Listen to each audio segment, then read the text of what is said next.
Welcome to Dwelling of the Dark. We are a channel honoring the yellow and blackened bones of many prominent authors. We will be digging up several obscure, strange, and forgotten authors who influenced many of the great horror, science fiction, and fantasy writers today. More tales of the horrifying, obscure, strange, and forgotten are climbing out of the tombs. Subscribe, comment, like, donate, or I'll send the devil of Black Bayou to rip your head off as we did the like button. Unknown horror masters, send us ghoulish delights for the Skull and Bones collection.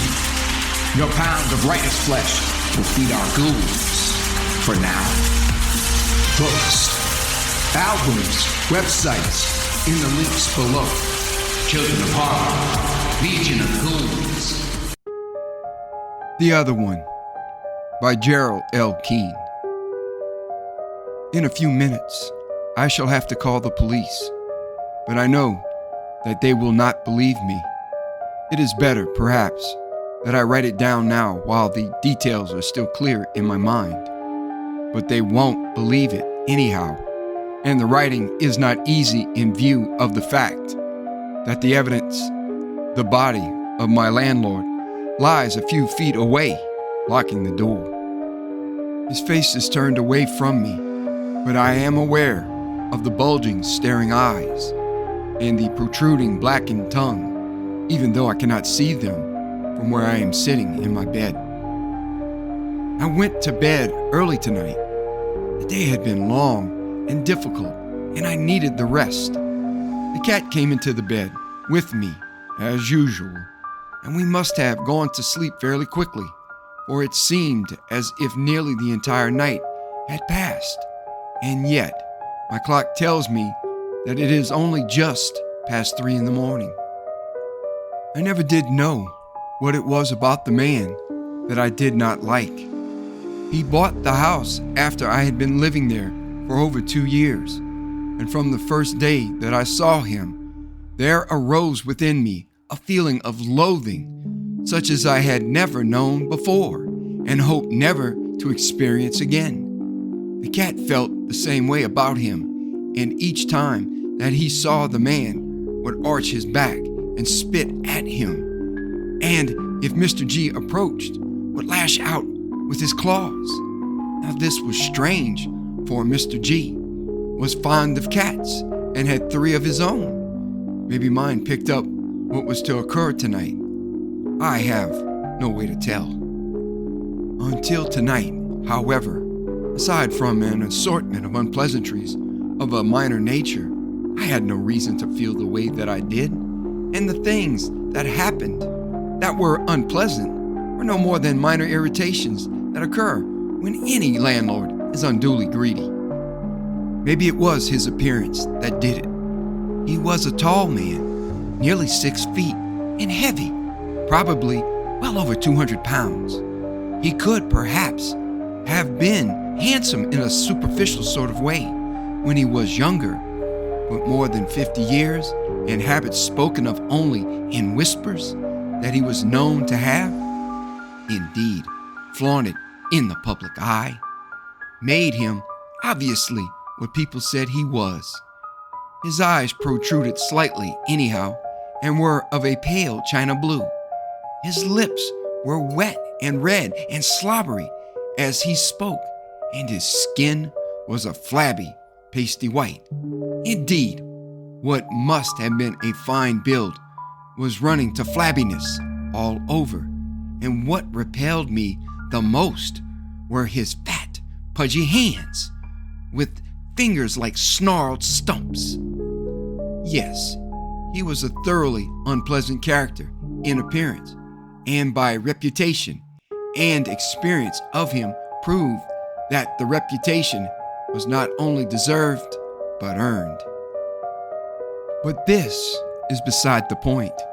What actually happened, the reason that he is now lying dead inside the door of my apartment, is unbelievable.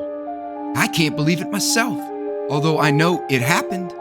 How can I expect the police to believe what I, knowing what happened, find unbelievable? But to get on with it, as I said, the cat and I went to bed early and promptly went to sleep.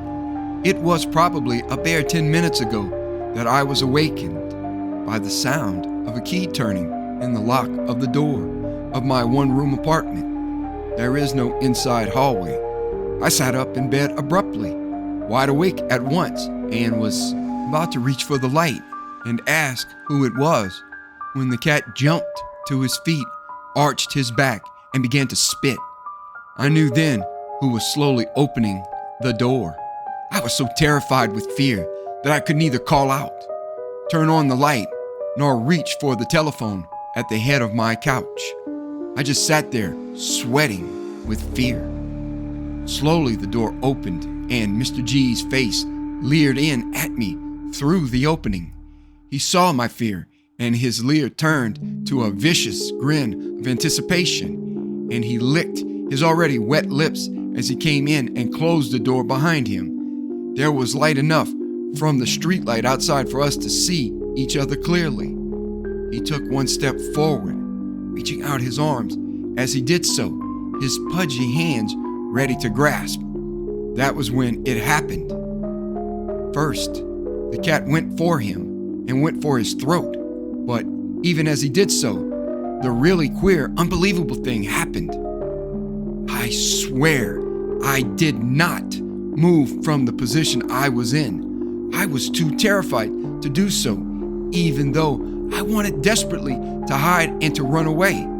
But then, as I said, the unbelievable happened. As I sat up in the bed, clutching the bedclothes to me, I saw myself cross the room, swiftly pull the cat away, and with my own hands, reach up to the man's throat and throttle him.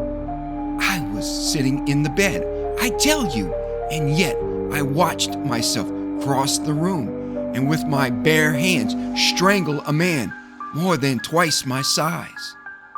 I saw the look of horror on his face as the other me, the one who approached him, came near, and I saw the scream rise to his lips as he twisted and turned, trying to tear himself free from the hands of the woman who was shutting off his life.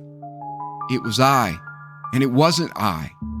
I saw it from the bed where I sat, too petrified with fear to move, and I saw it as the hands of the other me sank deep into the flesh of his throat.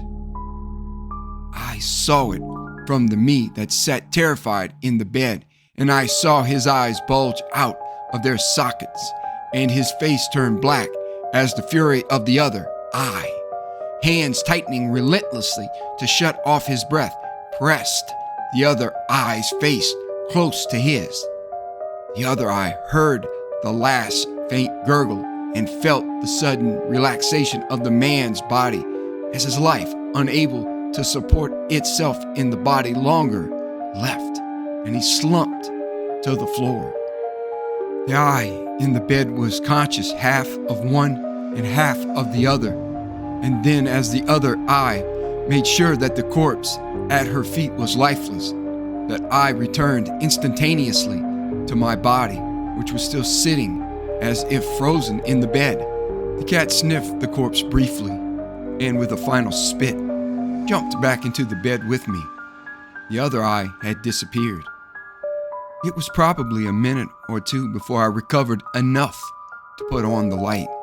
I realized then that I would have to call the police. Yet, I did not move from the bed, and the man's body lies 15 feet away. As he dropped just inside the door, he did not manage to get across the floor to me. The lawyer, I know, will want me to plead self-defense, and I think, under the circumstances, that such a plea would be reasonable. The only witness was the cat.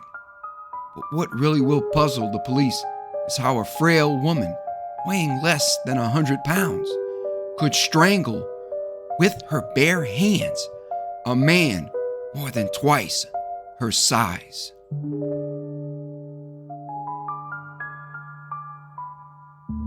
Thank you for listening. Have a great night.